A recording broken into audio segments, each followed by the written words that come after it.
बिस्मिल्लाहिर्रहमानिर्रहीम। अस्सलामु अलैकुम नाज़रीन, हमने आपके लिए सीरतुन्नबी सल्लल्लाहु अलैहि वसल्लम का सिलसिला शुरू किया है। इसके ज़रिए हमें रसूलुल्लाह की ज़िंदगी को समझने का मौका मिलेगा।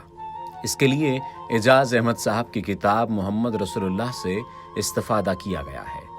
इस सिलसिले की 15वीं किस्त नाज़रीन के पेश खिदमत है।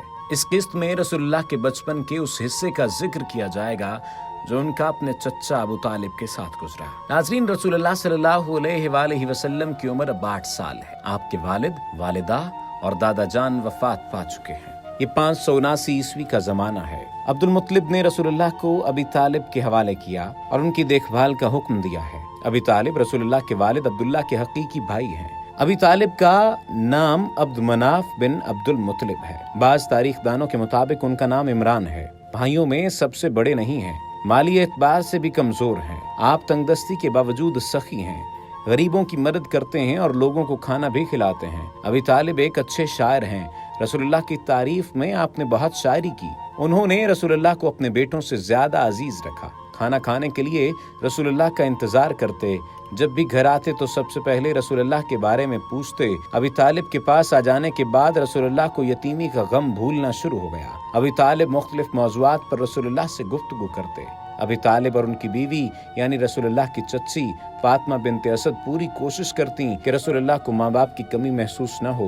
अबी तालिब को अपना घर चलाने के लिए अक्सर पैसे उधार लेना पड़ते, लेकिन वो रसूलुल्लाह की खिदमत में कोई कमी नहीं छोड़ते। अबी तालिब के बच्चे रसूलुल्लाह के बगैर खाना खाएं तो खाना कम पड़ जाता। बच्चे भूखे ही दस्तरखान से उठते। अगर रसूलुल्लाह उनके साथ खाना खाएं तो खाना कभी कम नहीं होता। यहाँ ये बात भी काबिल जिक्र है कि मक्का में उस जमाने में कोई स्कूल नहीं था। हुनर, अक्ल, दानिश बुजुर्गों से सीखी जाती है। उस जमाने में बुजुर्गों के पास भी बच्चों की तालीम और तरबियत के लिए खूब वक्त होता था। लोग बहुत तवज्जो के साथ बच्चों को अखलाक और हुनर सिखाते। रसूलुल्लाह ने अबी तालिब के साथ रहकर देखा कि उनके माली हालात अच्छे नहीं, इसलिए चच्चा का साथ देने का फैसला किया। रसूलुल्लाह ने उजरत पर भेड़ बकरियां चराना शुरू कर दी। मक्का के आसपास बकरियों का रेवड़ लेकर जाते। सख्त मौसम और दुश्वार इलाका, अपनी भूख प्यास तपती दोपहर में बकरियों के दूध से बुझाते। अगर कभी दूध मौजूद न हो तो जंगली जड़ी बूटियां भी खा लेते। उजरत में रसूलुल्लाह को दूध मिलता जो आप अपने घर ले आते। कभी कभार दीनार भी मिलते। बाद के जमाने में रसूलुल्लाह से पूछा गया, अल्लाह के रसूल क्या भेड़ बकरियां चराते रहे हैं? रसूलुल्लाह ने जवाब दिया,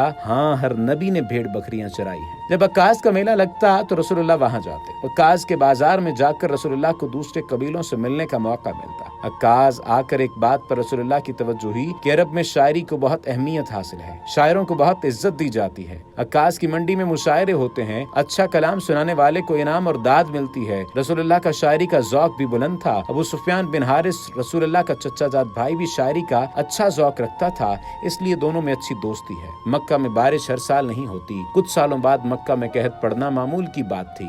जब कभी ये कहत लंबा अरसा रहता तो नौबत फाकों तक पहुँच जाती। जहलमा बिन अरफता से रिवायत है कि कुरैश के लोग अबी तालिब के पास गए और कहने लगे, आप जानते हैं कि कहत किस कदर शदीद है, जिंदगी बचाना मुश्किल होता जा रहा है, आप हमारे साथ चलें और बारिश की दुआ मांगे। अबी तालिब बारिश की दुआ के लिए काबा में आए तो रसूलुल्लाह उनके साथ थे। अभी रसूलुल्लाह का बचपन था। रसूलुल्लाह उनके साथ थे और रसूलुल्लाह के अलावा वहाँ और भी बच्चे थे। अबी तालिब ने अपने भतीजे की पीठ दीवारे काबा के साथ लगाई। आसमान बिल्कुल साफ था। बच्चे ने मासूम सूरत के साथ अपनी उंगली से आसमान की तरफ इशारा किया। उंगली का इशारा होते ही लम्हों में काले बादल आए और खूब बरसे। इतनी बारिश हुई कि सारा मक्का बारिश की वजह से भीगता रहा। मक्का में किसी सरदार ने ज़ियाफत का एहतमाम किया।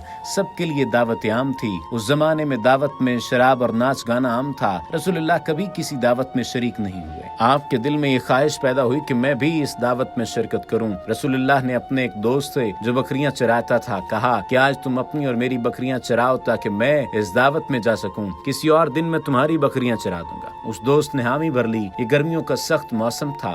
उस जमाने में दावत का एहतमाम दिन में ही किया जाता। रसूलुल्लाह गर्मी की तपिश से बचने के लिए साय में आराम करने लगे ताकि गर्मी कम होने पर दावत में जा सकें। रसूलुल्लाह साया में लेटे तो नींद आ गई। जब आंख खुली तो सूरज डूब रहा था। दावत का वक्त गुजर चुका, इसलिए रसूलुल्लाह वहां नहीं जा सके। उस जमाने में रसूलुल्लाह अरक का फल खाते। अरक एक कांटेदार पौधा है जिसका फल सख्त गर्मी में फायदा देता है। रसूलुल्लाह बताया करते थे, मैं सख्त गर्मी में कुरैशी सरदार अब्दुल्ला बिन जुदआन के बनाए हुए प्याले के साय में बैठ जाया करता था। ये प्याला अब्दुल्ला बिन जुदआन ने मुसाफिर मुसाफिरों की खुराक के लिए बनवाया था। प्याला इतना बड़ा था कि मुसाफिर अपना ऊंट पर बैठे बैठे इससे खाना खा लेते थे। रसूलुल्लाह से अबी तालिब की मोहब्बत की एक वजह रसूलुल्लाह की सच्चाई और ईमानदारी थी। अबी तालिब बयान करते हैं, रसूलुल्लाह ने कभी झूठ नहीं बोला और न ही कभी गैर मुहज्जब बात की। मक्का में कयाफा शनास आते, लोग अपने बच्चों को उनके पास लेकर जाते। कयाफा शनास अपने इल्म से बच्चों का मुस्तकबिल बताते।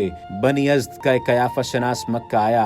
अबी तालिब रसूलुल्लाह को लेकर उसके पास गए और उससे अपने भतीजे के मुताल्लिक पूछा। कयाफा शनास ने रसूलुल्लाह को एक नजर देखा और दूसरे बच्चों में मसरूफ हो गया। फारिग होकर पूछा, मैंने अभी यहाँ एक बच्चा देखा था, वो कहाँ है, उसे मेरे पास लाओ। अबी तालिब ने उस कयाफा शनास की रसूलुल्लाह के लिए बेताबी देखकर रसूलुल्लाह को छुपा दिया। कयाफा शनास बार बार इसरार करता रहा, लेकिन अबी तालिब रसूलुल्लाह को सामने नहीं लाए। कयाफा शनास कहता रहा कि वो बच्चा मेरे पास लाओ, खुदा की कसम उसकी शान बहुत बुलंद होगी, वो बच्चा बहुत गैर मामूली है। इसी तरह कबीला बनी मदलज के कयाफा शनास अपने काम में बहुत महारत रखते थे। उन्होंने रसूलुल्लाह के कदमों के निशान देखकर अब्दुल मुत्तलिब से कहा था, अपने बेटे की खूब हिफाजत करना, ये बहुत बरकतों वाला बच्चा है। मकाम इब्राहिम पर मौजूद कदमों से सबसे ज्यादा मुशाबिहत इस बच्चे के कदमों की है। रसूलुल्लाह का कहना है कि अल्लाह के नबी इब्राहिम को देखना हो तो मुझे देख लो। अबी तालिब और रसूलुल्लाह का एक दूसरे से ताल्लुक सारी जिंदगी कायम रहा। अबी तालिब जैसा जान से ज्यादा अजीज रखने वाला चच्चा अल्लाह की रहमत ही था। रसूलुल्लाह दादा की वफात के बाद अबी तालिब के पास आए तो कौन जानता था कि अबी तालिब अगले 42 साल बाप की तरह रसूलुल्लाह को दिलो जान से प्यार करते रहेंगे, उनकी मोहब्बत और हिमायत में हर नुकसान और तकलीफ बर्दाश्त करते रहेंगे। वमा अलैना इल्लल बलागुल मुबीन।